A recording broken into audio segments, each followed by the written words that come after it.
If you've ever wondered how to write in Subscript in OneNote, you're in the right place. In this quick tutorial, I'll show you the exact steps to format text as Subscript so you can make formulas, notes, and labels look clean and professional.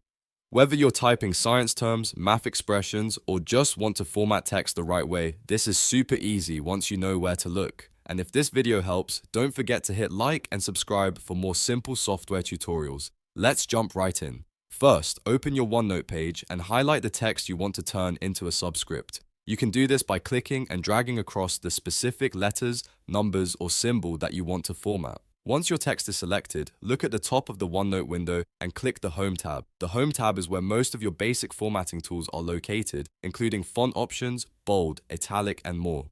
After you're on the Home tab, find the Basic Text section. In that section, look for the Subscript button. It usually appears as an X with a small 2 or X2 next to the bold and italic options. That is the button you need. Click it once and your selected text will immediately change into Subscript.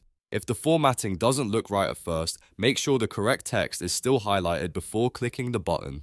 And that's it. You've now learned how to write in Subscript on OneNote in just a few simple clicks. This is a great formatting trick to remember anytime you need to create cleaner notes or work with equations and technical writing. If you found this helpful, please give the video a like, subscribe to the channel, and turn on notifications so you don't miss the next OneNote tutorial. Thanks for watching, and I'll see you in the next one.